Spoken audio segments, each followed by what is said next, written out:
Hi everyone, welcome to Tripp Advisor. It is Thursday today, which means it's time for another Theology Thursday video. Last week, for those of you who've been tracking along, we just talked briefly about sort of filling our theological toolbox. We talked about intentionally having the right tools to help us construct, using the example of constructing a house, which is similar to constructing a worldview, constructing a theology that is intentional and healthy and consistent. Including building a solid foundation, walls, and each room in the house can sort of be analogous to each aspect of our faith formation or our belief system that we hold on to.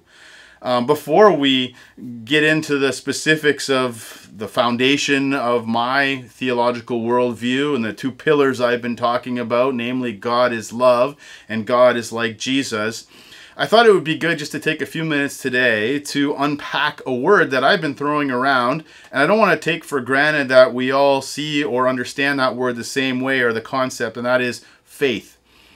And so I want to talk for the next few minutes today, and hopefully you can continue your conversations in your household and with your faith community, if you're in a faith community or with your peers, about healthy and unhealthy ways to understand and hold on to faith.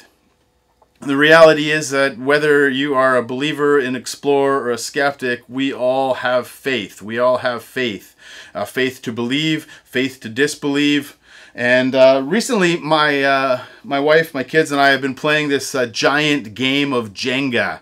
Picked up an extra large version from the local board game cafe here in town. And when constructed, it's about 4 feet high, and most of you are probably familiar with the game of Jenga. You pull a block from the middle or the bottom and you put it on top and you're building this tower, but as different blocks are taken out of the tower, it starts to sway and teeter, and eventually someone will pull a block, causing the entire thing to topple.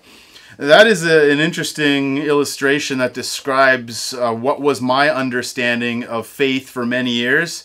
And maybe it was yours, or maybe, if you're honest, it continues to be yours. I've observed that this is a model of faith that is still held onto by a lot of people, where each block in the game of Jenga is sort of synonymous to each and every belief in our worldview, in our faith system. Maybe one block symbolizes creation, what we believe about creation in the age of the earth. Going to the other end of the spectrum, maybe another block symbolizes our understandings of heaven and hell and the end of things. Maybe another block symbolizes how we understand God in relation to all of creation, God's providence or God's sovereignty, and the list goes on and on and on and on, right down to the color of the carpet in the sanctuary where maybe we gather for worship, or how we baptize individuals. And at one time in my life, all of those beliefs, large and small, they all had equal weight, they all had equal value, and the reality was, when my belief system was threatened, or when any doubt sort of tended to creep into my life related to any and all of my beliefs, that led me to have a great deal of anxiety, and sort of a fight or flight mechanism sort of kicked in my mind and in my life, because it was all or nothing for me. Faith was either all of those beliefs are rock solid, intact, either I was certain about everything, or my entire Jenga tower or a house of cards, another analogy I've heard, could come crashing down. And what breaks my heart more than anything is that I encounter people literally on a weekly basis who are deconstructing their faith. They have some doubts in their life, they have some honest questions, but they've been given a model of faith like a Jenga tower, and it's all or nothing to them. And maybe they're taking a science class in university, and they're hearing something from the world of science that seems to contradict or conflict with what they were given, the worldview in the Bible, and they're forced to pick and choose science or the Bible. And we'll talk a little bit more about science and faith down the road, but that's one of many examples where people are basically throwing out the baby with the bathwater, to use the old expression. And that really breaks my heart, because I think there's a better model of faith than a house of cards model or a Jenga tower model. This Jenga tower model of faith, we might equate faith with certainty. And for many years in my life, that was how I understood faith. Faith is being certain, absolutely certain about each and every belief large and small, and not allowing any curiosity or doubt to creep in that could cause the house of cards or cause the Jenga tower to topple. I no longer subscribe to that sort of picture and view of faith. I want to propose a healthier model, but I want to deconstruct a little bit first what I believe is this unhealthy model of faith where faith equals certainty.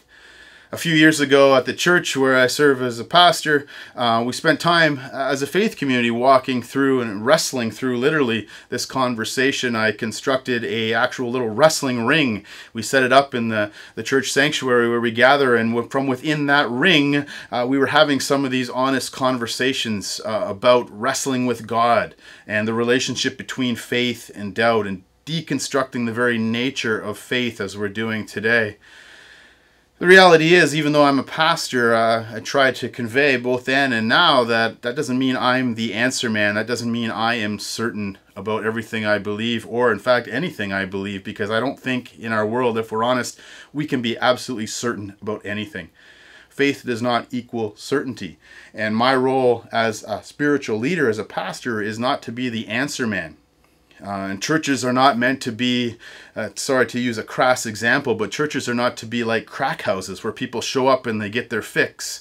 And the pastor are almost like the crack dealers dealing out certainties to help people leave and feel a little more certain about what they believe. No, my role and my responsibility as a pastor, and even in these videos, is to help us have some honest and very real conversations, because I know I'm not the only one who has very real honest and questions and even some doubts. And I believe there's a healthy place to dialogue and converse, and I hope on our Theology Thursdays this will be a safe place and an opportunity to do that, and that will spill over into some of your conversations with your peers in a healthy way together. And so the French philosopher Voltaire, he sums it up very well. He's quoted as saying that doubt certainly is not a pleasant condition. Definitely isn't, but certainty is absurd. And I've come to see that as being very true in my experience and in the experiences of others I've had a chance to engage with and relate with. And so I briefly want to lay out sort of 3 negative consequences of equating faith with certainty, seeing faith as being certain about each and every one of your beliefs. And the first, and again, I'm using the tools in our toolbox from last week, my own experiences, reason, engaging with scripture, some of the traditions of the past as well. In my experience, this sort of faith, equating faith with certainty, sort of faith mentality, can lead to a sort of heightened anxiety and a phobia of learning. And that was my experience for a season in my life. Why would I want to learn? Why would I want to engage with anyone who looks or thinks or acts differently than I do?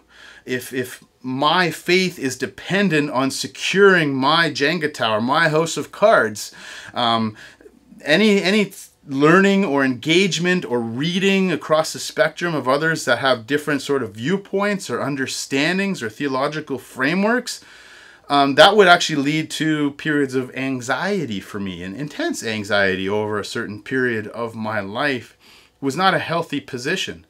It actually kept me sort of cloistered and really just reading and engaging with people that sort of confirm my own biases or help feed into my sense of certainty. It did nothing to help me engage with the wider world and even the wider Christian faith community. It was really a negative consequence and an unhealthy mindset as I look back that led to not only unhealthy social engagement, but it had some negative sort of mental and emotional consequences for me. Psychologically, it was damaging for me at that time in my life. Pete Enns has written an excellent book. I've got a copy of it here. If you'd like to engage this theme a little further, it's called The Sin of Certainty. Pretty profound, in-your-face title, The Sin of Certainty, Why God Desires Our Trust More Than Our Correct Beliefs. In that book, I'm reminded of something he writes. He says, when knowing what you believe is the non-negotiable center of true faith, questions and critical self-examination pose a threat. And they certainly posed a threat at that time in my life as well. I couldn't be self-critical, I couldn't examine, I couldn't have a sense of curiosity or engagement with others. And so that's the first negative consequence, my heightened anxiety and a phobia of learning. The second sort of negative consequence is that this sort of faith as certainty model can actually victimize those who are suffering. And it also paints a toxic picture of God. And I've seen far more often than I'd like to admit, when people are going through intense suffering, I've seen others, often others in the faith community, and the biblical example of this is Job and his 3 friends coming up with a host of rational, in their minds, rational reasons as to why the person is suffering. One of them being, well, if you only had more faith. Of course, when they say that, they're meaning if you only were a little more certain about what you believe, maybe you'd be relieved from some of the suffering you are going to. And that can do some psychological damage to the person who is suffering. They can be crushed under the weight of shame and self-criticism and regret and remorse. And that adds more suffering rather than simply coming alongside to empathize, to listen, and to learn with them. You know, if we think faith equals certainty, then the natural consequence is we victimize those who are suffering. Also, it paints a real toxic picture of God. It almost reminds me of the carnival game where you take the big hammer and you swing it and you drive the bell, the little marker all the way up to the bell. And the harder you swing the hammer, the higher to the bell. And maybe if we just swing the hammer hard enough, you know, God will move in situations of suffering. If we just pray hard or long enough or have more people praying together, if we can just sort of psychologically work up our faith, maybe God would then move and act. And what kind of picture does that paint of God? That God is just sort of sitting back and waiting until we sort of get a certain level and then God will begin to move or engage? I think that is a very toxic and unhealthy picture of God. That is a natural and negative consequence of having an understanding of faith equated with certainty. And third, and there are many more, but just the third one I want to share today, is that frankly it's idolatrous. You know, idolatry is mentioned repeatedly throughout Scripture as a big impediment to faith. So ironically, having this understanding of faith can be an idol, and some of the most nefarious idols are the ones that are subtle. And it's very subtle that we can wear our faith, our certainty as a badge of honor, to the point where we're actually getting our life and our worth and our value from what we believe, from our perceived rightness of beliefs, rather than getting our life and our flourishing from God, the creative, loving source of life. And so those are 3 sort of unhealthy, negative consequences of sort of subscribing to what I think is this unhealthy and unbiblical picture of faith.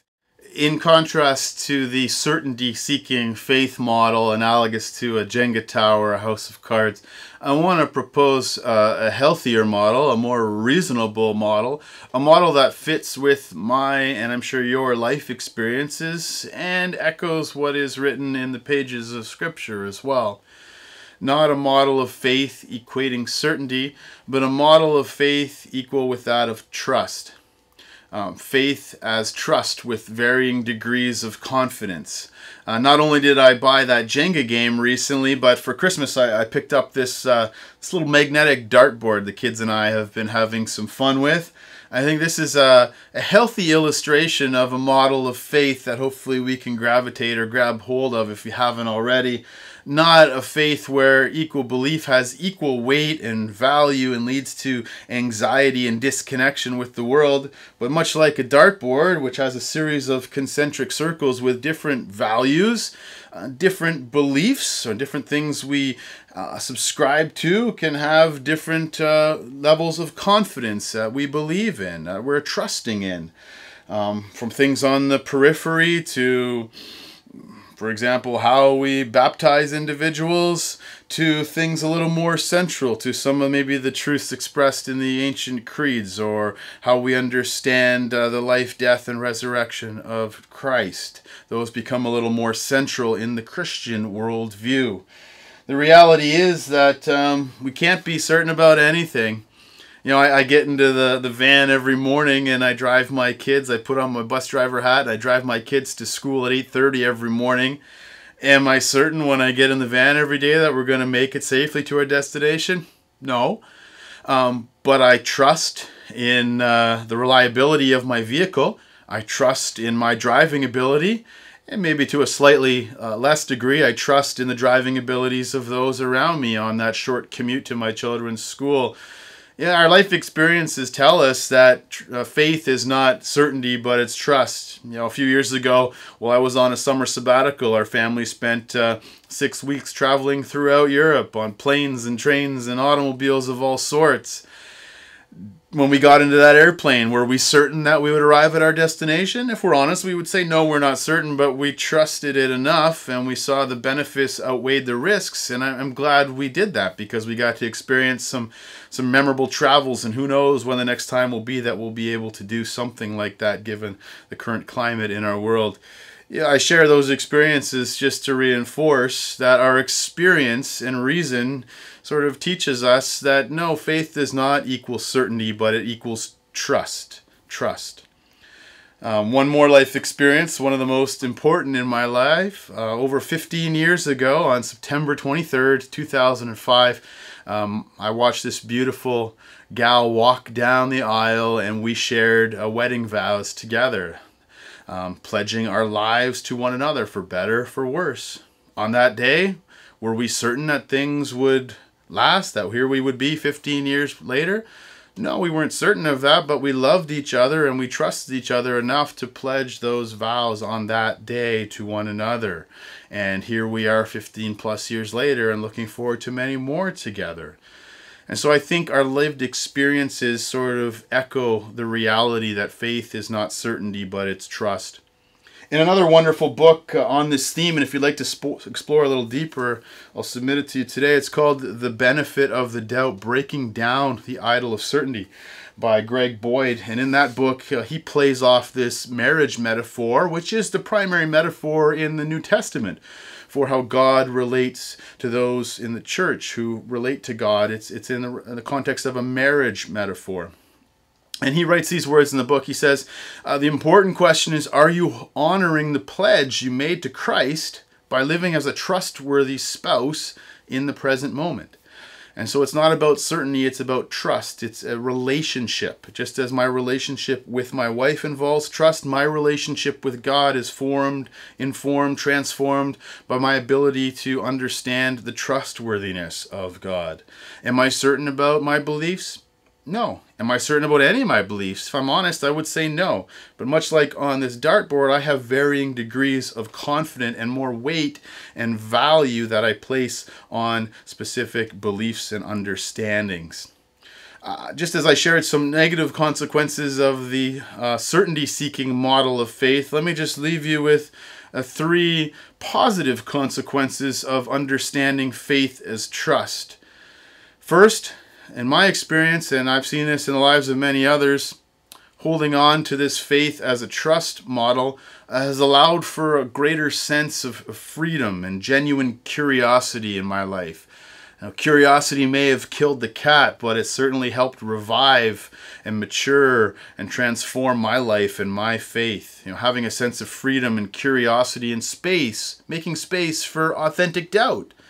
Frederick Buechner, pastor and author, he says that sort of doubt is like the ants in the pants of faith. It keeps it sort of active and moving. Kind of an interesting illustration. Some of you, though, if you know your scripture, you might be thinking of a passage of scripture like James 1. James chapter 1, 6-8. James uses the metaphor of someone who is sort of doubting as like sort of being tossed around over the waves, a divided person. And so we can pull verses like this, and sadly verses like this have been used and misused to squelch any curiosity, any authentic doubt or questions that people have. But the reality is, in that passage of scripture, it's not talking about each and every doubt or question we have. It's talking about doubting the loving and trustworthy character of God.